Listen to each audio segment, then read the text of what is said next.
ɓiɓɓe fulɓe andu diine maɗa fedde heblo sukaɓe afrique takkusana yoni to lappol palol dande maayo ngo rewayi worgo mayela gambi ba fata dinguiray fallemma kon waktu yoni hato ñoro masina kame jombo ko ene jeeya e gardidi kabaruji men to leydi sénégal galle lamorgo leydi ndi hanki o jaɓɓima c'était timmoɗo giwɗo toon to touba taw kadi ko nelal iwgal e khalifa général mo mourida a faade mawɗo leydi sénégal to leydi mauritanie catal tambigal sumgoji leydi ndi ɓe jabtima yogay konngudi andaji lundo kollinno gila tan leydi ndi heeɓi jeytari hoore muɗum hono ɗiɗo hen sumgoji hewde guykaji jiyaka ɓe kolliti weltare mabɓe e ɗiɗo hen sumgoji caggal hewde ɗumen lawol ɗum ko catal seni to leydi mali tambiɓe communication leydi ndi ɓe erima wonande jayde leydi france wiyetede T25 monde ɗum ko caggal nde wanno yewtere muɗum taw koye reportage goto biyeteɗo ousmane ndiaye ko fate banggue fitinaji bannoɗi to muuraɓe kolliti wonande ɗum so watti ene gasama signal oɗon sen coupé to leydi guine konakiri caggal nde noddi sembeji gurdama leydi guine ñalawma hande o ko seppoji gulɗi jeewa pini to leydi guine gam hollirdeɓe leydi ndi ɗo wirani fewani haydara kabruji men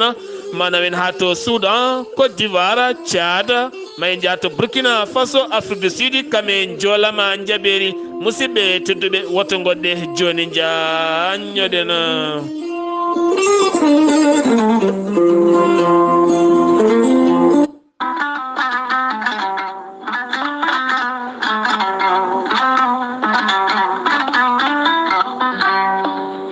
musidɓe tedduɓe bandiraɓe sehilaɓe taweteɓe joklinayi windere kala jaam kawis kiiɗo hen lekki ari dow men woni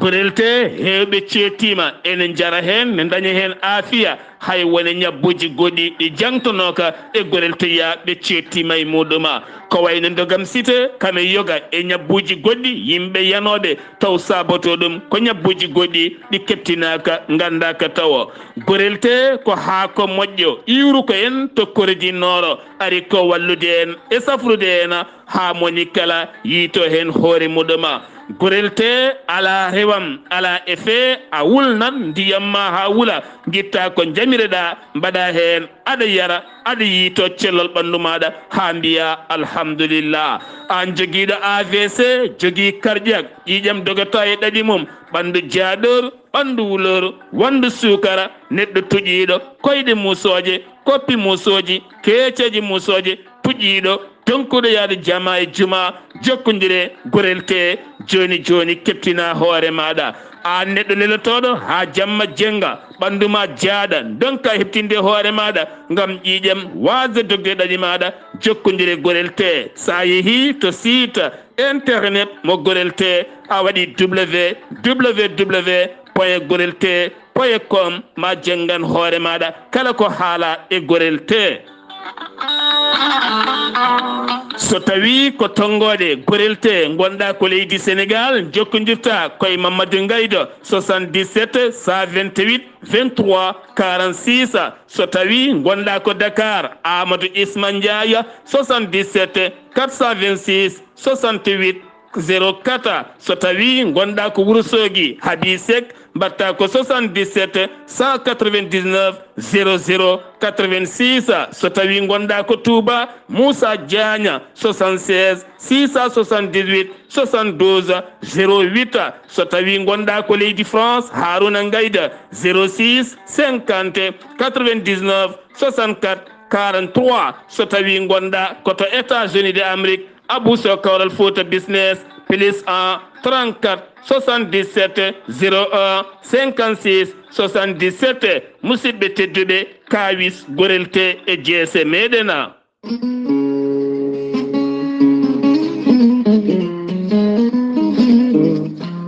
ceerno Djiby Sy ko wittiyanke leɗɗe ko safriyanke safaruji fina tawa ceerno Djiby Sy ko jaadiɗo ɓalawal e danawal kala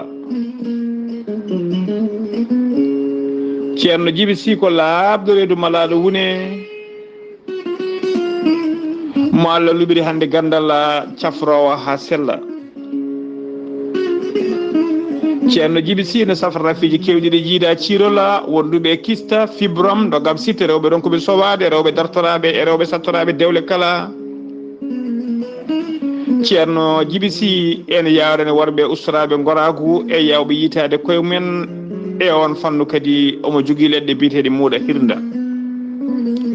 muuɗa hirda ko leɗɗe goraguɗe ƴettata joni joni jiɗɗa hoorema hano hannirta ni ceerno Djiby Sy ne jogui leɗɗe e fannuji tati hen fannu goto so tawi a hutoriɓe ɗum sappo e tati fini yalta ma ha laaɓa fannu ɗiɗaɓo o so tawi a ƴettiɗen leɗɗe sappo e jeenere fini yalta ma ha laaɓa fannu tataɓo o waddete koye gawri samme walla gawri ndemiri so tawi a waɗino wirumani ko famdi kala temedere rafi ene yalta ma ha laaɓa ceerno Djiby Sy ne yawrani ɓen ɓe arsigaji men kippi ceerno Djiby Sy ne jogui pegge usula bawɗe neldede kala leydi e kala continent ɓeydoje arsigaji e pirtoji dabaruji ceerno Djiby Sy ko labdo reedu malaɗo wone so tawi o yennama ka miskino safroma ha mbiya weng tawa hay mbuɗa yoɓani ceerno Djiby Sy ene yawrani ɓen wonduɓe rafiji yiiliɓe ha tampi ne jirli ha tampi jokkodire ceerno Djiby Sy joni joni mbiya alhamdulillah rabbil alamina ceerno Djiby Sy ko bawɗo listihara ko indema inde nene ma dokkatamo haala ko wone ma ha mbiya yoni so tawi noon ko tawteɓe nder leydi Mauritanie ko ujunere mbuɗu sewo ujugoyo waɗirte listikar dendagal leyɗele ñamoje franc CFA noon ko temedde nayyi woni 2000 francs kala jiɗɗo waddane listikar noon saɗa yiɗi neldude haalis e waddanede listikar ceerno Djiby Sy ne jogui numéro Wave e numéro makko Orange Money ko 77 653 03 67 ceerno Djiby Sy ne tawi oɗo saaha joni e nder leydi Sénégal to wuuro wiyetengo Thile Boubacara kala jiɗɗo jokkodirde ceerno Djiby Sy so tawi koto leydi Sénégal ko 78 163 24 82 so tawi noon ko yiɓɓe hebde to banggue WhatsApp ko numéro makko leydi Mauritanie mbatta ko 00 222 47 22 80 84 ceerno Djiby Sy ne andine dendagal kileneɓe mum wonde base makko to Nouakchott ne golle ne tawi ɗon miñi ko biyeteɗo Alassane Sy ceerno Alassane Sy numéro mum téléphone ko 32 62 04 99 ceerno Djiby Sy ko labdo reedu malaɗo wune mbadden dando faade makko kettode kaburuji mon e ɗemngal pulaar Afrique, Asie, Europe, Amérique, Moyen-Orient, Océanie. Jam nyalle mon musidɓe tedduɓe njeslaare sappo e jeeɗiɗi duujal hitande ujunnaje ɗiɗi e nogas e tati yonti kumpital men ɗemngal pulaar ɗo yeeso haalirde he ko musidɗo mon guiɗo mon sehil mon Sar Abdullaahi Saar to karallagal weltare TV ha mbawon larde nate mon ɓossoje tolore mon YouTube ko musidɗo mon Saydou Abouba gattaten koye jaltugol aduna wonande khalifa général mo khadriya ɗum ko ñalawma hanki o on khalifa mo mbiyata Bekkay al Bekkaya Kunta jaltoɗon hanki subaka wira hanki o ko wona ɗum konon lomtimo ɗo saaha wonande khalifa jeetoɓijo ko Cheikh Ala Bou Sidi Moukhtar a Kunta mo duuɓi capanɗe jeenayyi oɗo saaha woni khalifa kesso toɗɗaɗo toon to Ndiassane ko wona ɗum konon to Ndiassane mawɗo leydi Sénégal waɗi toon jillu muɗum gam neldoyde duwawa yedande umma islamique kala e dendagal wonande khadiriyankoɓe kala ɗum ko caggal hanki o jaltugol aduna oɗo henna khalifa ceertanaɗo moƴƴere no feewi jayde weltare TV weltare ɓiɓe fulle ene hesditina duwa mum faade umma islamique mo Sénégal kala gattaten ko wiyete yidde saabu Allah ha hollira feeña ɗum koto Kolda inde makko ko Abdoul Quddas kanko Abdoul Quddas noon bannoɗo jarnoɗo koyngal tugganma tan Vélingara ha Dakar taw ko yidde mum e hooreji leydi Sénégal Macky Sall hollirde ɗum wonande golle mawɗe leydi ko golle juɓɓuɗe pewɗe no feewi kadi ko golle poɗɗe hirjinede andine yimɓeɓe kala neɗɗo so waɗi ko moƴƴi tan yo andine caggal nde waɗi ngal ɗon baɗal joom suudu mum jibini ɓiɗɗo gorko inniri mawɗo leydi ndi on ɓiɗɗo wiyete ko Macky Sall Diallo woni ko inniri ɗum Amadou Mame Diop hoorejo suudu sarɗiji leydi Sénégal yillo yima kañum e biteɗo jawo taw kadi ganduɗa kañumne ko hoorejo suudu sarɗiji ndu leydi Chine ɓe jilloyi hanki o ko toon to parc industriel mo Diamniadio ngam hollirde on ngaluji waylo gueɗe guuraɗe taw kadi koye on fannu mo leydi Sénégal darni kanko on hoorejo suudu sarɗiji ndu leydi Chine holliti weltare makko mawde no fewi taɓal manggal ngal Sénégal waɗi ko fate banggue gueɗe ɓamtare o holliti ma ɓeydu jokkodiral hakkude ɓen sarɗiyankoɓe leydi Chine kamɓe ɓen sarɗiyankoɓe leydi Sénégal to banggue golle dendaɗe yogay fannuji taweteɗe hakkude ɗen leyɗele ɗum ko caggal nde o joɗodi e mawɗo leydi Sénégal ñalawma hanki o ngun jillu tan to Diamniadio wonno ko hanki o gattaten ko seeɗa e ñalawma hanki o ngam tambade nden kay kisala añonede wonande seppoji woto mbadde Dakar jeeyi sababu terre laana jordi ka lumbotoka yogay boli Dakar tugganma to Diamniadio ha fenma to Dakar nden kay kisal mum hanki ɓeydama no fewi ha tenti noon ɗin toilette uji taweteɗi yogay garuji ɗi ha e laana kakkala kono kadi holliti wonande ɓen yahoɓe kan ɗannotoɓe hewɓe hen kaɗama yillade yogay duusuji jeeyi sababu noon ko ɓeydude ndenka e kisal ɓen ɗannotoɓe heena wonande BRT eɗen gandi BRT ko bisuji jogoɗi lumbade ko ɓoyata e nder Dakar wonande Liberté 6 golle puɗɗinoɗe gasde toon haɗa weeruji ha yooɗi e nder ɗin seppoji ko ɗon heela kelgol hewɓe noon cofni ɗum jodnani hay seeɗa wonande ɗum ɗo hen ɓene gasa ɓeni gobba lugguiɗe tan kono yajata walla mbiyen yajat tan kono luggitta jeeyi sababu ɗum ɗo hen ko leydi ndi kala jeeyi wona laamu ngu jeeyi neɗɗo kam ko seppi ko kala ene foti reenade bonnude ko wawa fewnude ñalawma hanki o teskama nangle kewɗe noon taw koye jaggue jeeyaɗe e landa Pastef ka Ousmane Sonko ɓe nangaɓe noon hen goto ko responsable wonande parti Pastef taw kadi ko toon to Louga woni on biyeteɗo Oumar Sakho goɗɗo ko toon to Touba taw kadi koye dilloɓe kaɗon landa goɗɗo wiyete ko Ousmane Saar kañumne ko dillowo en Mati Saar jaydiyanke en wonde Modou Ndiaye kañumne liggoto koye radio Bambilor FM ene wondi kadi mbir goto cippiteɗo biyeteɗo Amadou Nekh kañumne jagga ko toon to Kermassar goɗɗo koto Kolda mo mbiyata Yibba Balde ɓeɗo henna kala ene tawi juuɗe jeeyi sababu ko ɓuuri hen hewde ko noddude fitinaji haalde konguɗi ɗi jooɗani e magistrature ndi leydi ndi Sénégal ɗo jeeyi sababu wiyede ɓe teeɓa jeheten ko toon to galle lamorgo ngo leydi Sénégal wonande sete timmuɗo hanki taw kadi sete o iwi koye Sirigne Mountaga Mbacké wo neeli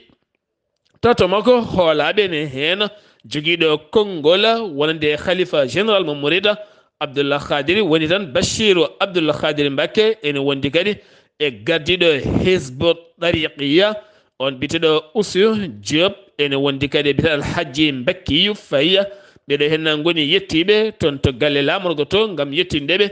calminali khalifa o e noddude jaam e kisal nder leydi ndi Sénégal ha tenti noon noddanude mawɗo ndi nodduno ñande julde korka nde wedde juuɗe mum faade ɓesguji leydi ndi kala jaam e kisal e nder ɓerɗe ɓiɓɓe gendi ndi kala ha joni keddotoɗen koya nder leydi Sénégal jeeten ko toon to Kolda ko demowo yamba goto jagga toon wo jaggira noon kene foto wonde temedere capanɗe joyi e jeeɗiɗi kilo taw kadi ko huuɗo bonko ko tono ko biyeteɗo Sinthiang Manga ne tawi nder commune mo Kerawan taw kadi ne tawi nder département mo Madina Yero Fula nanguimo ko brigade de gendarmerie taw kadi ko ɓen taweteɓe toon to Kolda ustugol penale e jibde yimɓe taw koye réseaux sociaux e kala saha yaltinde kabaruji ɗi moƴƴani fende dow inde yimɓe walla rendinde yimɓe walla felɓodirde yimɓe ko wiyete manipulation ɗen gueɗe kala hooreji leydi ndi Sénégal yidde ɗum ko yiɗum darto ha laaɓa e nder leydi ndi ɓooyi noon yidde haɓade ɗen gueɗe internet ha tenti noon réseaux sociaux yaltinde kabaruji ɗi gonɗani taw kadi ko fende e dow inde neɗɗo ha e goɗɗum kala yontere ko fati banggue numérique Sénégal connecté édition 2023 guddiɗo ñalawma hanke o 16 ha nogas nduɗo henna lewru yidde mawle ndi ko ustude eɗo penale peneteɗe e réseaux sociaux e kala saaha kadi felɓodirde yimɓeɓe ɗum jeeyi sababu nodditi wonande oɗo saaha ko darde tinde langa hakkude gueɗe jaltoje toon to Facebook WhatsApp ha e nokkuji goɗɗi kala TikTok kame laylaytol YouTube e nokkuji goɗɗi kala beele leydi ndi ene wona jaam e kissala jeheten ko toon to Ziguinchor taw yintona musidɗo men Amadou Ishaqa Kebe assalamu aleykum wa rahmatullah hol kabruji garden ñalawma hande toon to Ziguinchor e ko taari ɗum kala. wa aleykum salam wa rahmatullahi taala wa barakatuh. Sar Abdullaahi Saar a salmitama e denndaangal hettoɓe Weltare TV. Kabaruji garanɗen ɗo e nder Ziguinchor eɗen gandi hankkide tuggandema midi ha yetti min wi fay min ta capantati ina wayno jaam ala ɗo e Ziguinchor, ala to Bignona, ala to Sédhiou, ala to Marsassoum, ala to Oussouye. Ko ngari min gara hakkude police ji ɗi e sukaɓe ɓe ina wayno jeeɗiɗo kadi hanki milsi ɗum noon ɓe kolliti hanki ɓe kaale radio e yamirore président mabɓe Ousmane Sonko kanko ardi Pastef. ɓe mbi ko gueɗe nayyi ɓe mbawata woppude jaam dañe. Goo projet hakkude Ousmane Sonko e Mame Mbaye Niang itte ha laaɓa lebbi jeegom sirsi ɗi million ngaji temedde ɗiɗi itte ha laaɓa. Hakkude makko Adji Sarr projet o yejjite ha laaɓa momte. Tati ɓiwil ngel président de la république daro e télé wiya waɗata 3e mandat. Nayi kanko président de la république Macky Sall o daro o wiya ko kanko wari mayɓe ɓe 17 gila projet o ɓami fewde joni kanko bonni kadi marchandise uji yimɓe ɓe fof keɗo ko ɗum addata jaam. So ronki ɗuɓe goppani hande ɓe goppani janggo ɓe joɗɗini ka haala affaire yakar naɓe jaabiɓe mbi laamu ngu yo daru no fewi. Jogo secrétaire leydi ndi jogo secrétaire yimɓeɓe balɗe ɗiɗi yimɓe ne jooɗi ɗeɗo cakaneje ina haaɗi ɗumen liggade ɗum noon yewo laamu ngu ɓeydu doole mum wawa jogade sécurité yimɓeɓe. Sonatilnaɓe eɗen gandi ɓe dawri hande kamɓene grève ɗo e nder Ziguinchor ɓe kolliti kamɓe grève mabɓe ko balɗe tati. Holɗum ko société hakkude mabɓe liggotoɓe e société o ne daña bénéfice kono noon ɓe jiitaki hen koye mabɓe. Ɗum noon ko yo waw ɓe mbawa ɓeydanede ko ɓuuri yawde yaata eɓe kolla holɗum wayno téléphone ngaji ɗi hande kala ko jii caɗele yo gandu wona kamɓe ko société o waɗi ɗum. Tati ɓiɓel ngel internet on séri encore wifi ji ɗi e crédit ji ɗi foof ina séri. Ɗum noon yo uste ha mema leydi nde jaam wawa dañede so ronki ɗo ɓe liggaki hande ɓe liggaki janggo ɓe liggaki ɓawo janggo. Weltare TV musidɗo Ahmadou Issa Keɓe gorko mbotto kabaruji ɗo fuɗo radio Zik FM jokkodirde e Sar Abdullaahi Saar yo Allah hokku en walde jaam. Amadou Ishaqa Kebe golle ma jooɗi peewi internet o no seeri no feewi kala koccoɗa e zigaji yonatama ni yontere hay balɗe tati ɗam ɗo henna cippama ko cippam ceerɗam no feewi kadi ko jawɗam gasde ɗam harnata neɗɗo yawa kadi dolkude pos neɗɗo. ɗum noon moni kala ne foti wattude hen hakkille mum sengi wi to leydi ndi Sénégal paɗen ko to leydi Mauritanie sumgoji 13 nduɗo henna lewru taw ko sumgoji sarɗi yankoɓe kame mairiji hay ɓen disnodirteɓe to banggue région ngaji ɗi kala catal seni kañumne arti e jabtade ɗin konguɗi landaji lundo kolliti gila tan leydi Mauritanie jeyti hoore mum ene gasani hono ɗiɗo henna sumgoji meeɗa ka yiyede leydi ndi bonde e wadde guyka no fewi e wasde yuɓɓude ɗum ko konguɗi yoga e landaji lundo ha hande ɓe ceertani e waytade juɓɓudi ndi fewani tene kadi jencude ndi no rokkirani ɓe jadani hen heewi ko guyka heewi ko muhoña ko ɓawli ha ɓurti kamɓene catal ngal taw yaltin ɗum ko joguiɗo konngol ngal catal seni wo holliti wonande hono ɗiɗo henna sumgoji e fewde yuɓɓude yiyaka kono kadi jencude ndi no yaltiri ni yaltiri kono fewiri nde tawno lime ha moƴƴa moni kala anda ɗo heedi ko hunde yuɓɓude ɓe kolliti aɓe beltini wonande ɓen ardiɓe ɗeɗo henna golle ngam juɓɓudi mumen ɗum ko golle poɗodiral walla mbiyen ko haala foɗodiral hakkude lundo kame catala seni ko wona ɗum ko ɓe gandi ɗo pawi koyɗe mumen woni hen jogoriyade ko dawal ɗimmal kono kadi so tawi jencude ndi kala gasi ha laaɓi wiye tan ko ɓeɗo hen goni yeeso ko ɓe ndewi hen ko nden kala jarata haalde ɗum noon jappen noppi kettoɗen ɗo tan e balɗe seeɗa gueɗe kala ma ndew lawola ko wona ɗum ko noon jayide wiitede kalam ɓe kolliti wonande Mohammed Cheikh Al Qazwani hanki o wo joɗodima e Mohammeda wuldu mawlud mo UFP ɗum noon hanki jonde mabɓe on arti e yañade wonande sumgoji ɗi no mbaɗira walla ngal ɗo hen cetal seni no ɗowiri ni gueɗe ɗe ne manki yuɓɓude no fewi kono keɓani hen ko laaɓi goɗɗum koɓe jewtidi yoga e fannuji garten koye actualité ji leydi Mauritanie leydi Russie ne heeɓi ɓeydude sembe awmum e maje kaɗɗe leydi Mauritanie ɗum noon wi jagorɗo affaire étrangére mo leydi Russie ɗum ko caggal nde leydi Russie awanno e maje kaɗɗe leydi Mauritanie kono kadi ma ɓeydu sembe taw kadi ganduɗa kala hittande ne gasa ma dañ 4 ha 5 millions taw ko ton e kala hittande jagorɗo cellal ɓalli gueɗe leydi Mauritanie woni wuldahi ñalawma hanki o décori médaille mawɗo no fewi wonande équipe giwnoɗo tan to leydi Sina taw kadi ko équipe safroɓe arnoɓe nder guendi ɗi wallodirde e ɓen doctoreɓe taweteɓe nde ka leydi ndi e dow inde hoorejo leydi Mauritanie kanko on jaagoɗo o holliti omo yettaɓe omo jaraɓe omo rokkaɓe jeenari timmuni nde ɓe takkante ngam golle mabɓe joɗɗe e fewde heblo yuɓɓinama ɗum ko hanki o G5 Sahel gon heblo noon tawtora darnugol ngal ɗon cetal ngam rende pittali ɓesguji ɗen leyɗele taweteɗe G5 Sahel e nder Sahel e hoore mum tawama jagorɗo konu woni Hannana Wuldu Sidi taw kadi ganduɗa kam woni jagorɗo konu mo leydi Mauritanie tawtorama udditgol ngal ɗon cetal loni fodi ma ɗoftodir no fewi e G5 Sahel maɓe ballitɓe kay ha darde ɗe ɓuura ngarɗude kono yiddeɓe kay ko tambade nden kay kisal pittali yimɓe yahoɓe nder Sahel e hoore muɗɗuma cetal darnama hanki ngam wallidde ɗemngal français ha ɓuuri wawde ƴellitade nder leydi Mauritanie wonande ɓen yiɗɓe janggude ngal ɗon ɗemngal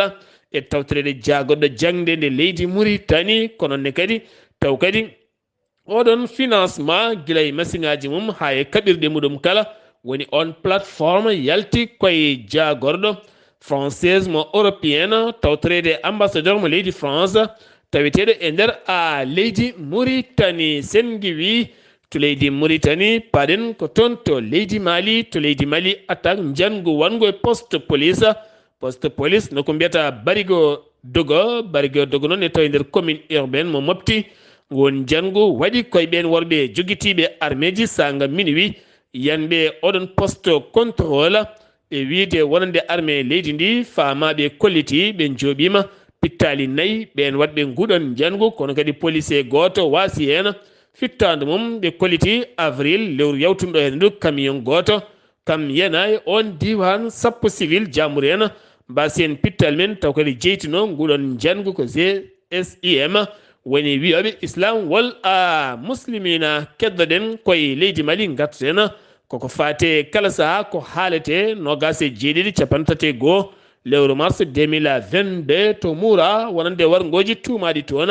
koni koɓe leydi Mali kamɓe wallidi mum kene tolno 500 fittandu ko wona ɗum ko joguiɗo konngol gouvernement mo Burkina Faso o holliti wonande ngol ɗo hen cimtol ngol loni yaltini takki ɗum armée leydi Mali ɓe kolliti ɗum wona hunde nannide wona hunde famnide tene kadi ngol cimtol neɗɗo ni ganduɗo haqqe innamade fotani ni wawde wukkide ɗeɗo hen gueɗe ɓe kolliti aɓe dusodira e laamu leydi Mali kono kadi leydi Burkina Faso ene wallita hande koni koɓe leydi Mali ndeɗo hen takkere nde ɓurani yodde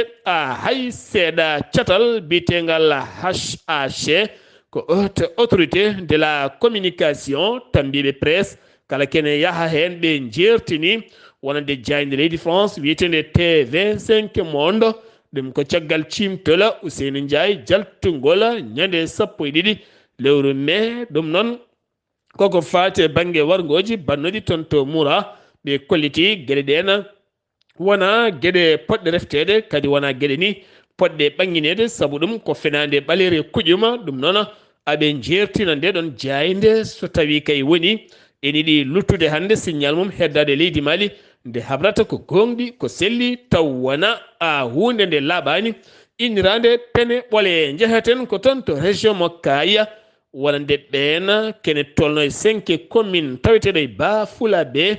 taw kadi ganduɗa ko ɓen joom wuuro en fedde mabɓe innirande wonande fedde ardiɓe ɗen gure taweteɗe nder 5 commune ardi nden fedde noon ko bireɗo Bakary Sissoko duuɓi capanɗe jeenayya kadi rutti kadi woni chef canton woni joom wuro wiyetengo Ousubidan woni chef de canton Tumoro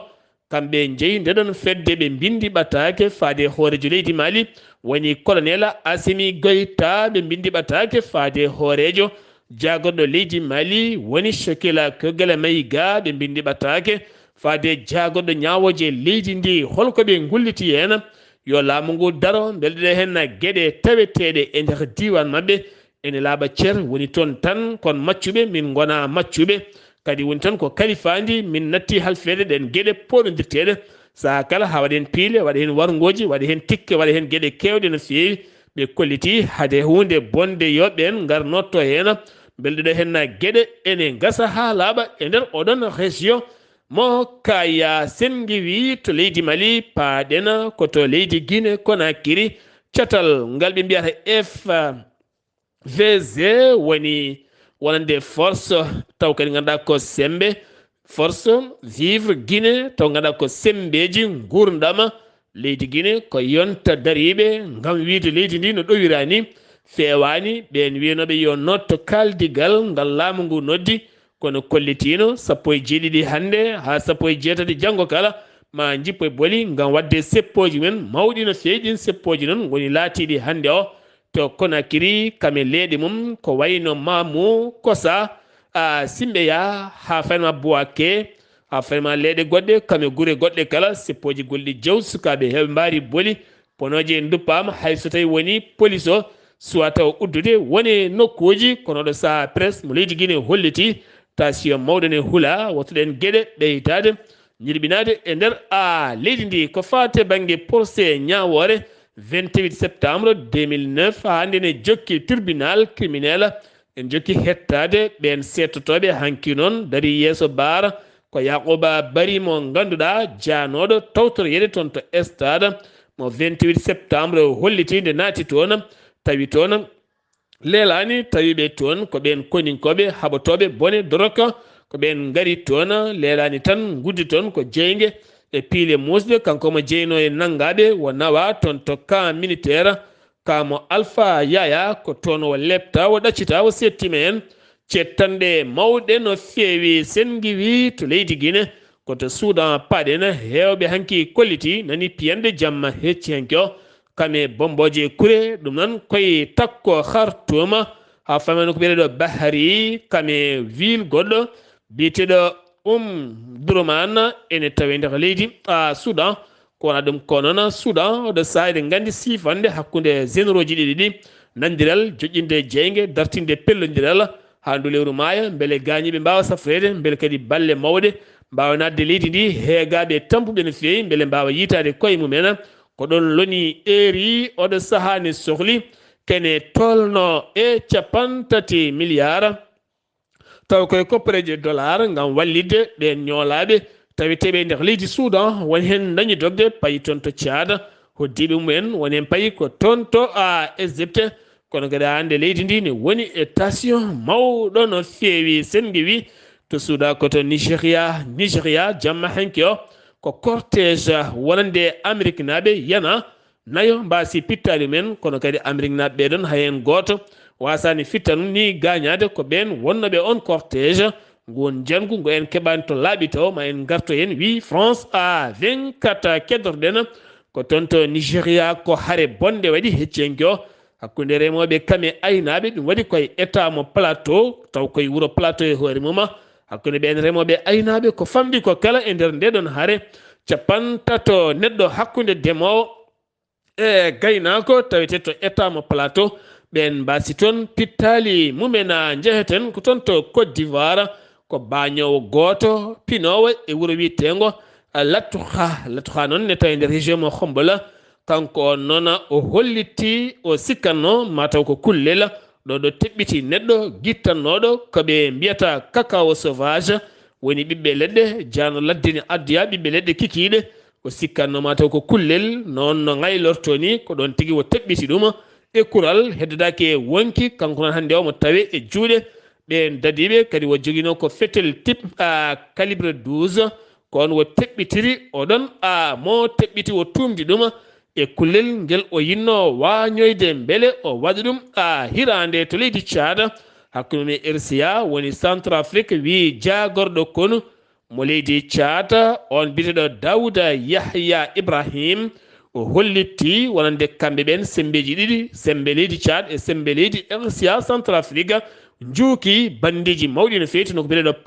pawu non e tawde région mo uhama waɗɗani leydi Soudan taw ko ɓin bandiji joguitiɓe armeji dogɓe to Soudan inniraɓe toon rebelle arɓe moltade e nder laddeli Tchad sara mum Soudan kamɓe ɗon ɓe jiiɗa ndun sabbudu ɓoccina ɗon ma dañen sababu caɗele leyɗele ɗiɗi ɗe ɗum jeeyi sababu noon ɓe cabbiti ɗin cabbuli arnoɓe moltade ɗon taw ko bandi joguitiɓe arme fiyande wuli jaw kono hollitama hewɓe maayi taw koye ɗin bandiji joguitinoɓe ɗiɗon armeji to Burkina Faso wonande police o guiɓe contrôle ko fati banggue huuɗo bon ko teɓima kene tolno e temedde jeeɗiɗi kilo taw ko huuɗo bon koko ɗum koto haute bassin mo leydi ndi kene wona temedde jeegom e capanɗe temedde capanɗe jeetati taw ko plaque woni ko yiita hen ɗum noon woni ko yiita hen woni ko nanga hen waɗɓe ngal baɗala wiyama hen teb to Afrique du Sud paɗen Cyril Ramaphosa hoorejo leydi ndi baɗɗo discours mum to kaɓo holliti nandiral heɓama hakkude leydi Russie kame leyɗele Afrique kono kadi hakkude leydi Ukraine kame leyɗele Afrique ɗum noon wonande Poutine kame Zelensky jaɓaniɓe wonande sete ma iwe Afrique arde toon to Moscou yahata kef gam kaldigal beele jaam ene arta toon to Moscou hakkude mum e keefa o holliti noon wonande leyɗele jogode taƴede yimɓe mum yahoɓe toon to Moscou ha toon to kef kala ɓe kollani holon date nde ɓe jahata nde ɗum won ko leydi Sénégal ne hen jeeya Zambie ne hen jeeya Congo Uganda Égypte kame Afrique du Sud ko ɓeɗo hen jogori yaade toona to joolam jaɓeri jeheten ko toon to civis tribunal mo Genève ñaawi gorko islamiyanke baajotoɗo no feewi kadi ko professeur kewɗo gandal biyeteɗo tarikh Ramadan on noon ko tumanoɗo viol ƴettuɗum cukalel dewel tan watti ɗum no kom pijirguel ni e tumede 2008 wonno kanko noon tarikh Ramadan wo yeddi ɗum ha mimi leydi wo holliti ɗum wodani ko complot yidde ustude doole makko ɗon ɗo yeddodirta e kala saha scientifique en mawɓe taw ko hefreɓe e kala saha o foola ɗumen holliti ko coup monté woni ɗon kanko haydara ala ko waɗi hen ko noon procureur ɓattiɗo ngal tribunal ngal Genève ñaguima juge o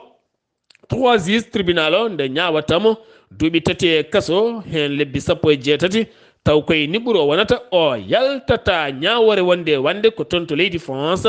Nicolas Sarkozy gorko mo duuɓi 68 kam woni ñawade subaka hande alarba o taw ko cour appel ñaawimo duuɓi tati e kaso taw hen hitande o wonata koye nder niɓɓuru o yaltata kono koye galle makko mo waɗane kadi bracelet kalɗo woni taw omo anda kono kadi kala ko fati banggue fodde neɗɗo o heɓata ɗum ha ɗon ɗo yaltoyi ɗo e duuɓi tati kono o ñawaka kanko tan goto ancien magistrat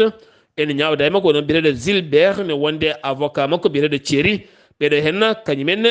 ñawda e makko duuɓi tati e kaso goto men kala hitande kanko noon o ñawra ko mbuñaari e funtude ka fate banggue koppareje janani kono kadi wonande magistrat o kame avocat makko e kanko ñawore ɗimmere nde ɓe tumra ko ñukkidade kabaruji juge 2013 2014 kono noon hujjiyanko makko kolliti ma noddit ndeɗon ñawore gartaten koye Olivier Dubois wonande journaliste française biftanoɗo to leydi Mali wonno ko 8 avril 2021 accita avril ɓennuɗo henno walla accita mars ɓennuɗo henno kanko on Olivier Dubois haala makko arti no feewi taw kene biftano ko toon to gawo holliti jaydeli kewɗi leydi France e loskoji ɗi mbaɗi wonande armé leydi Mali ɓe barhana koɓe nelnomo yo yaha beele wo nangue so nanggama beele ɓe ndeway makko mbawa jaggude chef de Al-Qaïda joɓo pittalin walla nanga ɗumen dekke noon ɓe no ndewre makko ni gueɗe ɗe ndewani lawola kan haala woni hande lumbika yoga e médiaji koye wonde kala armé leydi France suwa taw yaltinde hen hay kongola gotola musidɓe tedduɓirgo hen wonno kabruji garandena kekiɗe hande o ɗo yesso haalirde he ko musidɗo moon guiɗo moon sehil moon Sar Abdullaahi Saar kettimalaki jam yo jamal hiranena